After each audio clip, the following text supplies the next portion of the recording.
Eu sou o SUS. Eu sou o SUS. Eu sou o SUS. Eu sou o SUS. Eu sou o Eu sou o SUS. SUS. Eu sou o Eu sou o SUS. SUS. Aré, SUS. Eu sou o SUS. Eu sou SUS. Repórter SUS. O que acontece no seu sistema de saúde?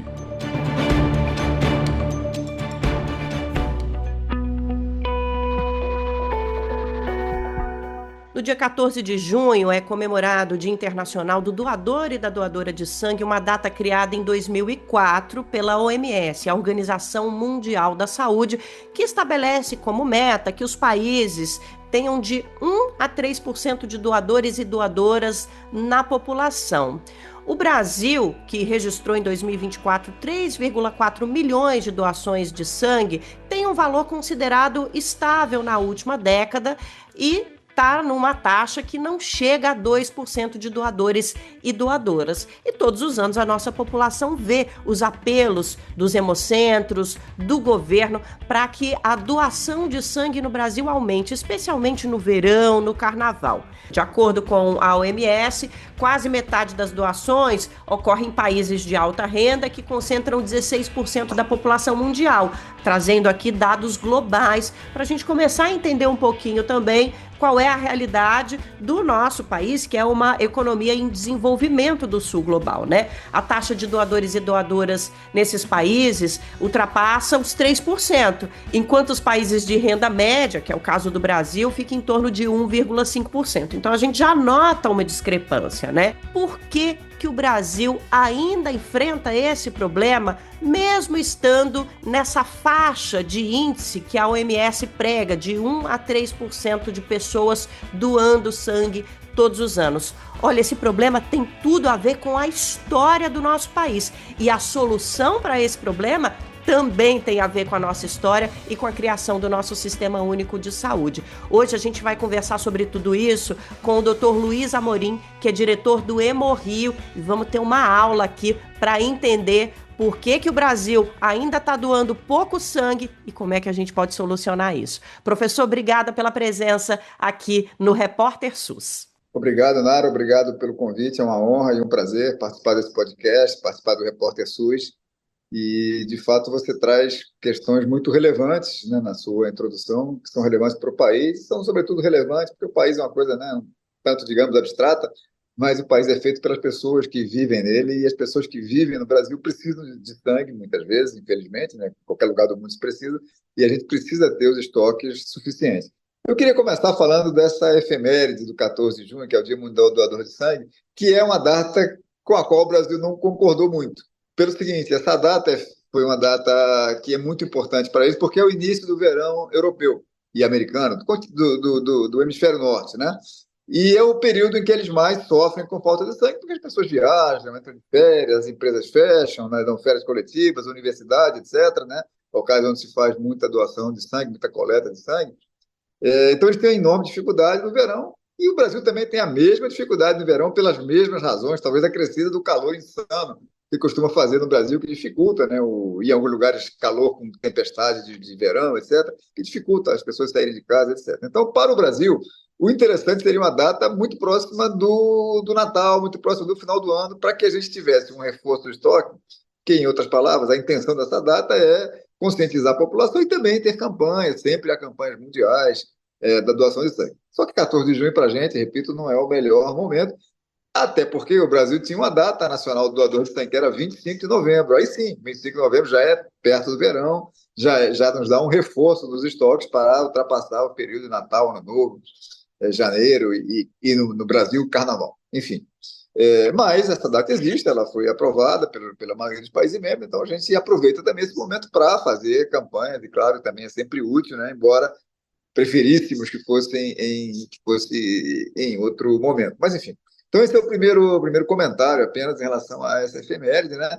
E um outro parêntese, que 25 de novembro, essa data ninguém sabe muito bem por quê, mas aí já entrando na parte histórica e respondendo um pouquinho da sua pergunta de por que a gente tem tanta dificuldade, o Brasil teve uma grande batalhadora pela causa da doação voluntária de sangue, que se chamava Carlota Osório. Era do General Osório, que dá nome a uma praça famosa aqui em Ipanema. E Carlota Osório, ela brigou muito pela doação voluntária não remunerada no mundo inteiro, foi conhecida por isso. E ela que criou essa data e foi criada no dia 25 de novembro porque era a data de fundação do Hemorrio.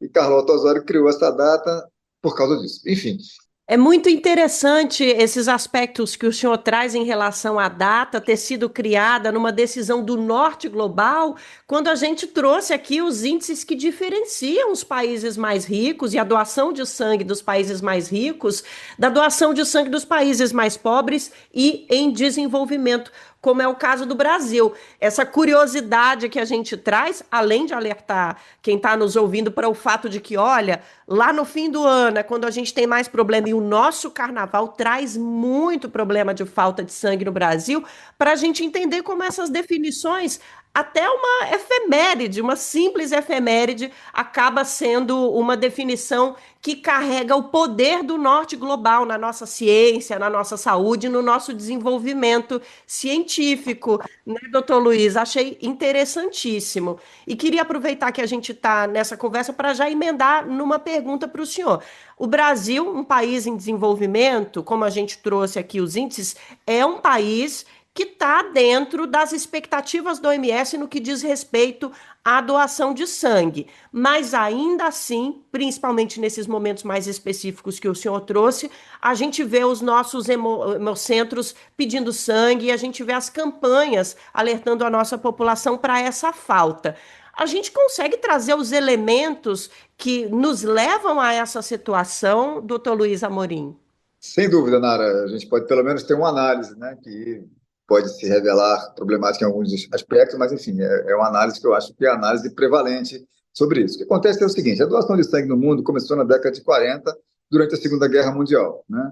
Já se sabia há alguns anos, há uns 3 ou 4 décadas, desde o início do século, a compatibilidade sanguínea, grupos sanguíneos, etc., que você não podia transfundir, por exemplo, um sangue do tipo A para uma pessoa do tipo O, a pessoa morre se acontecer isso. E antes de 1900, as transfusões eram feitas e muita gente morria. Então, quando se descobriu o grupo sanguíneo, já era possível transfundir sangue seguro em relação à compatibilidade. Porém, não se tinha uma tecnologia capaz de manter o sangue em estado líquido. Se você tirasse sangue de alguém, ele coagulava e você não poderia transfundir. Foi só em 1939 que se desenvolveu um anticoagulante que permitia colher sangue, mantê-los em garrafa de vidro, nessa época eram garrafas de vidro e não bolsas plásticas, em estado líquido, e aí criou-se então esse conceito de banco de sangue. E justamente isso foi feito na na Segunda Guerra Mundial, porque os soldados no campo de batalha morrem, mais da metade dos casos morrem sangrando. Se você ter sangue, você poderia salvar muita gente, seja no próprio campo de batalha, ou seja, quando eles chegassem ao hospital, quando eles fossem transportados. Então, o esforço foi muito grande, do norte global, principalmente, pegando a sua expressão, que não é sua, né? Mas, enfim, que é uma expressão que é totalmente verdadeira, foi muito importante para o norte global esse desenvolvimento. Então, começou na década de 40. E o estímulo para a doação de sangue na Europa e nos Estados Unidos foi a guerra. Então, campanhas, era assim, por exemplo, nossos rapazes estão dando sangue, estão dando a vida por nós, o que é que podemos fazer para salvá-los? Podemos doar sangue. E aí foi assim que começou a doação de sangue, foi assim que a doação de sangue ficou, digamos, entronizada, né, nos costumes, vamos chamar assim, do norte global, vou usar essa sua expressão, que gostei. E por que isso não teve o mesmo impacto no Brasil? Primeiro que o Brasil teve uma participação, felizmente, acrescento eu, na minha opinião de pacifista, muito periférica na guerra, né? Muito periférica, muito no final da guerra, então não teve essa coisa de a população inteira ir para o campo de batalha e tal, né? Então a gente não precisava assim tanta doação de sangue. E aí, por causa disso, como o mote da doação era a guerra, se colocou também a doação voluntária. A doação na Europa e nos Estados Unidos era doação voluntária de sangue, as pessoas doavam porque queriam para ajudar a salvar a vida de todo mundo que precisasse, mas sobretudo dos soldados. O Brasil, como não entrou na guerra, ou entrou já no final de forma muito periférica, usou outra técnica, que foi a remuneração dos doadores. Então, no Brasil, se pagava as pessoas para doarem sangue. E isso foi uma tragédia, porque quando surgiu o vírus Primeiro, né, uma tragédia ética, sempre foi uma tragédia ética, sempre foi criticado por muita gente. Aqui eu volto à dona Carlota Osório, ela defendia a doação de sangue, mas eu defendia a doação não remunerada. Eu não tive o prazer de conhecê-la, mas acompanhei muito do que ela fez depois. Então, o Brasil passou para ter a doação remunerada, foi a estratégia usada. Se pagava. Como é que funcionava no Brasil? serviço de hemoterapia, eu detesto a palavra banco de sangue, né? Porque dá um conceito de eu boto lá o meu sangue, quando eu preciso, eu pego lá de volta, e não é assim, né? A doação, que é para quem precisar a qualquer momento, não tem esse conceito de banco. Você bota seu dinheiro e você pega quando você quer. Mas, enfim, uma expressão meio consagrada, mas eu vou evitar usá-la tanto quanto eu puder. Então, os serviços de hemoterapia, os hemocentros, vamos chamar hemocentro, trabalhavam então com essa coisa de remunerar os doadores, de trazer doadores pagos, pagar a maneira, e os hemocentros, isso que eu estava dizendo, se situavam principalmente em regiões pobres. A Baixada Fluminense aqui no Rio de Janeiro é uma região com IDH, ainda hoje, IDH baixo, não tão baixo quanto na época, mas ali proliferavam locais de doação de sangue, e muitos deles tem um bicheiro muito famoso no Rio chamado Natal da Portela, que foi um dos fundadores da Portela, enfim, primeiro presidente, era um bicheiro poderoso, né? E ele tinha uma rede de banco de sangue, chamado Banco de Sangue Natal da Portela. Aí merece esse nome de banco de sangue. E ele fornecia sangue para os hospitais públicos do Rio todo. Quando eu comecei na residência, os hospitais, o sangue chegava no hospital que eu trabalhava, junto com a nota fiscal do Banco de Sangue Natal da Portela, né? Isso não faz um século, foi ontem, mas também não faz assim tantos anos. Bem, então isso foi assim que o Brasil foi levando assim, muita gente brigando para não ser assim, até que surgiu a AIDS, e a AIDS tornou isso uma coisa insustentável. Não era possível mais ter esse tal descalabro no controle do sangue, porque, claro, essa rede de serviços privados, e hoje ainda existe serviço privado, mas só deixando claro, são serviços de padrão técnico muito bom, e em relação à técnica iguais aos serviços públicos, né? Mas na época não era assim, eram serviços que se interessavam pelo dinheiro, né? Então mendigos doavam sangue, pessoas desempregadas doavam sangue. Tem até um filme muito conhecido, Sérgio Rezende, chamado Até a Última Gota, em que é uma história, um documentário com um pouco de ficção, acho que foi o primeiro filme do Sérgio Rezende, em que ele narra a história de um desempregado que doou sangue tantas vezes, escondendo que doava, tanto da família que não sabia que ele estava desempregado, quanto dos serviços em que ele ia, e acabou morrendo de anemia aguda. Aí o filme se chama Até a Última Gota. Bem, com o surgimento da AIDS, então houve uma grande pressão, e o líder, a pessoa que talvez tenha tido o maior impacto, foi o Enfio, né, o irmão do Betinho. Curioso que o Enfio era muito mais conhecido que o Betinho, hoje o Betinho é mais conhecido que o Enfio, que morreu há muito mais tempo, Enfio. Então ele criou uma campanha chamada Salve o Sangue do Povo Brasileiro. Então houve uma pressão muito grande, que acabou por estar com a colocação na Constituição da proibição da remuneração pela doação de sangue. Então, só em 1988 o Brasil proibiu que se remunerasse doadores de sangue. Então, quando isso aconteceu, quando a remuneração foi proibida, ainda que tardiamente, era preciso ter uma outra técnica de captação, e aí já vou dizer a minha opinião, que não é uma opinião unânime entre os especialistas, é que o Brasil optou pela chamada doação de reposição. O que é isso? Bom, meu parente vai internar, minha mãe vai internar, vai ser operada, vai precisar de 4 bolsas, a estimativa é que ela precisa de 4 bolsas na cirurgia, tragam 4 doadores. Fale com seus parentes para trazer 4 doadores. Ou seja, você transfere para a família em um momento de estresse, em um momento, uma obrigação que não é dela, né? De quem é a obrigação é da sociedade como um todo, né? Bom, claro, quem tem que estar à frente quem tem que alertar a sociedade sempre são os serviços de sangue, são os serviços de hemoterapia. Então, essa, a meu ver, é uma das razões do Brasil ter um percentual tão baixo, né? O Brasil, 3,4 milhões foi o dado do último ano, o Brasil tem uma população de 206 milhões, então isso dá 1,7% da doação de sangue. É muito população pouco. É muito pouco. Muito. A OMS diz o seguinte, a OMS diz que o mínimo que um país tem, a OMS já falou uma 5%, uma 3%, mas hoje o que está na página da OMS qualquer país tem que ter no mínimo 1% da população doando sangue, no mínimo. Ela não diz qual é o máximo. E não diz para cada país qual, cada país tem que determinar qual é o seu máximo. A União Europeia, por exemplo, estabelece para os seus países membros que eles têm que ter 4%. Então, os países que fazem parte da União Europeia têm como meta ter 4% da população doando sangue, a maioria tem. A Austrália, por exemplo, tem 5,7%, talvez seja o país com o maior percentual. Então, o que influencia nessa... Por que um país precisa ter 3%, outro talvez possa ter 1%? A idade da população. O Brasil hoje é um país de idosos.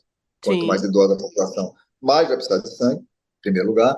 E, em segundo lugar, a complexidade da medicina, né? Se os hospitais oferecem cirurgia cardíaca, que sangra muito, cirurgias de coluna, cirurgias neurológicas, transplantes de órgão, depende do número de traumas, né, pacientes, qual é a quantidade de pessoas que são atropeladas, que recebem tiro, que são esfaqueadas, infelizmente, no Brasil, alto, Tudo isso influencia na demanda de sangue. Então, a gente não sabe bem, para responder e concluir aqui essa primeira parte da minha intervenção, a gente não sabe bem qual é a demanda brasileira. E aí eu posso dar a minha opinião. Certamente não é 1,7% nem 2%, a gente precisa de mais.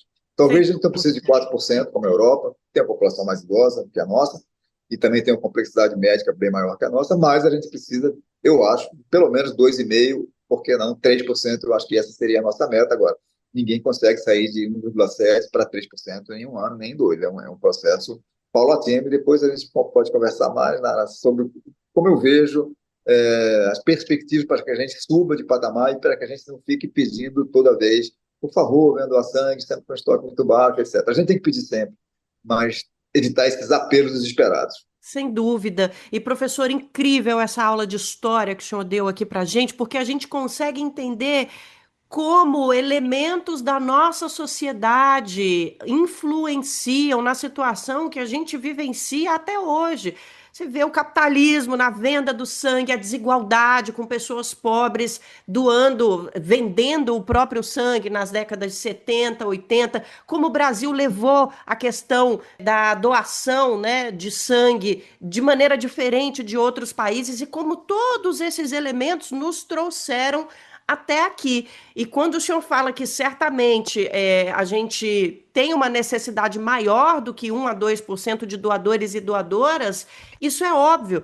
Olha, o professor trouxe para a gente que a doação de sangue ela começou a ser colocada em pauta no mundo num contexto de guerra. E quando a gente fala de violência no Brasil, principalmente contra as nossas populações das periferias, muitas pessoas que estudam a área tratam esse contexto como um contexto de guerra. Então é óbvio que o Brasil precisa de mais sangue do que tem à disposição nas doações. E isso a gente falando só de violência. Nem trouxemos aqui o envelhecimento da população, o agravo de doenças, os acidentes de trânsito, que são outros elementos que certamente entram nessa equação. Bom, doutor Luiz, eu queria falar um pouquinho, então, já agora, sobre essas questões que o senhor considera que são relevantes para a gente solucionar essa situação que a gente vive, né? Essa necessidade de que os hemocentros peçam sangue o tempo todo, todos os anos a gente tenha campanhas e que esses índices não deem conta da nossa demanda. O senhor no Hemorrio tem exemplos do que dá certo e do que não dá para que a gente consiga resolver essa questão? E mais, acredito que políticas públicas estejam no centro dessa solução também, né? Exatamente. Quer dizer, o que o Brasil fez, retomando aqui o fio da meada, né, é que ele optou por essa doação de reposição. Mas isso, aí, de novo, não é uma opinião unânime, mas eu acredito firmemente que a gente não consegue ter um estoque, nunca vai conseguir ter 3% se a gente se basear na solicitação de doadores daquelas pessoas que são internadas, que precisam arranjar doadores, essa palavra que é muito usada, arranjar doadores. Essa obrigação da sociedade como um todo, e a gente precisa, quem está no meio trabalhando com isso, tem que mostrar como a política pública mesmo, né? Por que é preciso e por que a sociedade é quem tem que se mobilizar e ajudar, claro, com a nossa, vamos dizer, liderança, né? Porque estamos trabalhando diretamente com esse tópico. Então, com a doação de reposição e com o fim da doação remunerada, surgiram os hemocentros brasileiros, né? Que são serviços, em cada capital brasileira tem um, em São Paulo existem 6, no resto é um em cada capital, no Rio de Janeiro é o Hemorrio, onde eu trabalho, não sei onde você está como diretor atualmente. Esses hemocentros são um serviço de ponta, de excelente qualidade, não deixam nada a dever a serviços europeus, americanos, isso é bem conhecido e reconhecido no mundo inteiro, isso foi uma política pública que deu muito certo. Agora, quando eles foram criados na década de 90, porque em 88, lembremos, foi proibida a remuneração da doação, a ideia, a concepção foi um mega centro, no local central da cidade, para que as pessoas viessem e tal. E assim foi no Rio, e assim foi. São Paulo é difícil, porque São Paulo tem mais serviço, é uma cidade grande demais para ter um centro só. São Paulo tem mais de um centro, na verdade, né? Mas o Rio, o Recife, Belo Horizonte tem o Hemominas, o Hemop em Pernambuco, o Hemópolis no Ceará, que é um grande centro. E no começo deu muito certo. O Hemorrio, por exemplo, saiu de 30 mil doações em 1990 para 100 mil doações 10 anos depois, 11 anos depois. Então, o número triplicou a doação, né?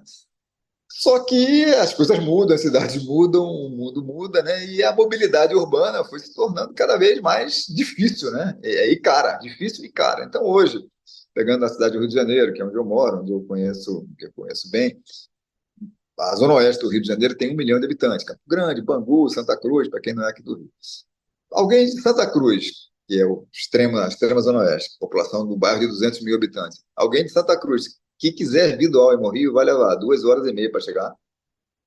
Mesmo que venha de carro, tá? Mesmo de carro, mesmo que tenha carro. Vai levar 2 horas e meia para voltar. E vai gastar, se vier de ônibus, sei lá, R$ 25, R$ 30, se vier de trem mais ônibus. Então, é muito caro, é muito tempo, a pessoa perde o dia. Então, dificulta muito. Então, a mudança, né, tudo, da urbanização, da mobilidade urbana, ficou muito difícil, cada vez mais difícil as pessoas virem ao Hemocentro doar. Então, a gente precisou ser criativo. A gente foi acompanhando e vínhamos, tínhamos esse pico de 30 mil para 100 mil, e aí começamos a vir numa decrescente. Até que em 2016 a gente teve 60 mil doadores, que tem uma queda significativa. Então, a gente falou, não dá, temos que mudar. Então, o que a gente mudou? A gente fez pesquisa de qualidade, a gente tinha esses dados que mostravam que uma das principais coisas que os doadores diziam, por que eles não vinham, ou por que eles vinham uma vez e não vinham mais. Difícil chegar ao Hemorrio, caro chegar ao Hemorrio, e também ninguém pede. Ninguém pede, a mensagem para a gente precisa fazer mais campanha, né? Essa está por trás desse ninguém pede. Agora, repito, pedir não tem problema nenhum, fazer campanha, o que é ruim é o apelo. Assim, venham, por favor, porque está sem estoque. Às vezes a gente tem que fazer isso, né? Bem, então, o que a gente viu é o seguinte, se a gente for, e as pessoas diziam isso nessas pesquisas de qualidade, se a gente for onde as pessoas estão, as pessoas doam. Eu não concordo com o que muita gente diz, no Brasil ainda não se tem a cultura da doação de sangue. Tem sim, a população brasileira é muito generosa. Aqui no Rio de Janeiro a gente tem mais de 2 milhões de pessoas que já doaram sangue, só no Hemorrio, claro, né? Não agora, não, ao longo dos anos. Então tem muita gente que doa sangue. O que a gente precisa é facilitar a vida dessas pessoas, ir onde eles estão. Então o que a gente fez de mudança foi, mantivemos, é claro, o nosso centro aqui, esse grande centro aqui no centro da cidade, né, o grande Hemocentro, porém, a gente passou aí nos locais, a gente sai diariamente com 2 equipes de coletas móveis, que vão onde as pessoas estão e onde as pessoas querem receber, obviamente. Onde é isso? Universidades, clubes, igrejas, colégios de ensino médio, né, sindicatos, empresas, qualquer lugar que as pessoas tenham disponibilidade para me receber, e claro, tem as condições, porque a gente monta a coleta nesses locais, a gente não vai em um ônibus de coleta, a gente monta a coleta, então precisa ser um local fechado, etc. Então, com isso, a gente voltou a crescer. Então, saímos de 30 mil em 90, fomos para 100 mil em 2001, caímos para 60 mil, 62 mil em 2016, e agora, esse ano passado, tivemos 97 mil. Então, voltamos quase com essa política de descentralizar, vamos na palavra essa, descentralizar a coleta, né? Que é o que o mundo faz. O New York Blood Center, que é o maior centro do mundo, o Hemocentro lá, a sede deles, é muito menor que a do Hemorrio, quer dizer, a sede de doação de sangue. A gente tem um salão de doadores aqui muito maior do que eles, só que eles têm 30 ônibus de coleta, que saem todos os dias. Nós só temos 2, mas também em Nova York, né, um pouco diferente. Então, assim, a gente conseguiu chegar com essa, e com um segundo ponto, que é criar postos fixos de coleta fora do Hemorrio. Então, a gente conseguiu inaugurar um posto de coleta na cidade de Duque de Caxias, na Baixada Fluminense. A gente deve inaugurar agora, nos próximos 2 meses, um centro no Noroeste Fluminense, que é muito longe do Rio, 5, 6 horas. Então, quem mora lá não tem a chance de doar sangue, porque ninguém vai andar 6 horas para doar sangue. Até vai, mas é muito raro, né? Então, a gente vai ter... A gente abriu um outro posto de coleta em Teresópolis, na Serra Fluminense. Então, isso está ajudando muito. Nossa expectativa esse ano é ultrapassar os 100 mil e bater o recorde, né, que era do ano de 2001, longínquo ano de 2001, com essa política. Então, o que eu acho que a gente precisa fazer é fazer o que o mundo inteiro faz, o mundo inteiro, vamos chamar de novo, norte global, é facilitar a vida de quem quer doar, né? Ir onde eles estão. No Brasil só tem 400 cidades em que se pode doar sangue. O Brasil tem 5.500 municípios, então em 5.100 municípios não se pode doar sangue. Claro, alguns são próximos, são conurbações com as capitais, etc. Mas tem 5 mil municípios que as pessoas não podem doar sangue. Desses 5 mil, pelo menos 3 mil pessoas, se quiserem doar sangue, vão ter que andar 3 horas até a cidade mais próxima em que há a doação de sangue. A gente fez esse levantamento. Então, de fato, a gente precisa descentralizar a coleta, não precisa ser nada luxuoso, pode ser um local simples, só tem que ter qualidade, material de qualidade, pessoas treinadas. Se for luxuoso, claro, melhor, né? Se puder, né? Um local com cinema, com TV, com tudo, mas, assim, não é preciso tanta sofisticação assim. As pessoas querem doar, as pessoas doam, e a gente precisa, urgente, descentralizar a coleta, com coletas móveis e com postos fixos nas cidades que não tem, e, claro, também não dá para fazer um posto fixo na cidade com 10 mil habitantes. Mas por tudo que o senhor está nos trazendo, professor, lembrando que a gente tem o maior sistema de saúde pública do planeta, eu acho que a capacidade do Brasil de fazer essa descentralização está explícita na própria estrutura do Sistema Único de Saúde. A gente tem aqui 5, 6 minutinhos para finalizar a nossa conversa no Repórter SUS de hoje, e eu queria considerações do senhor a respeito do papel do nosso Sistema Único de Saúde. E acho que mais do que do papel do Sistema Único de Saúde, mas das potencialidades do SUS de fazer parte dessas soluções que o senhor traz. Só pelo que o senhor falou, o spoiler é de que as potencialidades são imensas, né? Exatamente, eu acho que é uma honra para o Brasil, né, para todo mundo, para a nossa população ter o SUS, né, e você lembrou muito bem, o SUS já tem na sua definição, na sua concepção, a palavrinha descentralizado, né, então ela se aplica demais à doação de sangue, só fazendo um parênteses, ela se aplica à doação, ela não se aplica ao resto, ou seja, a testagem, processamento, isso, a tendência mundial é centralizar, porque é mais barato. Em vez de você ter um pequeno posto de testagem, que são testes muito caros, que exigem máquinas robotizadas, etc., em cada local, não. Você concentra em um local grande, agora a doação, essa sim, tem que ser descentralizada para ir até de acordo com os princípios básicos do SUS, né? Assim, fazer parte do Sistema Nacional de Sangue faz parte do SUS, é parte integrante do SUS. Então, ter essa possibilidade de ter parte do SUS nos ajuda demais, né? Até porque tem uma outra vantagem, vamos chamar assim, né? Que é o fato de que o sangue é uma coisa transversal. Todos os hospitais precisam de sangue. Então, assim, o Hemorrio, assim como o Hemocentro São Paulo, o Hemop, todo mundo, ele tem uma interlocução e uma interface que é diuturna com todos os hospitais, porque os hospitais precisam do sangue que é doado aqui, que é doado nesses hemocentros. Então, isso, de fato, nos ajuda muito, né? E fazer parte do SUS e ter o SUS no Brasil, acho que é uma coisa, né? Não é à toa que o nome é único, é porque, de fato, ele é único em todas as acepções da palavra. É, né? Um sistema único, e único no sentido da sua grandeza, sobretudo num país com a população do Brasil. E eu acho, em relação ao sistema de sangue, eu acho que a mensagem que eu queria deixar é que o sistema, tanto de doação, quanto de testagem, quanto de transfusão, é enormemente seguro, é de alta qualidade, não deixa nada a dever a países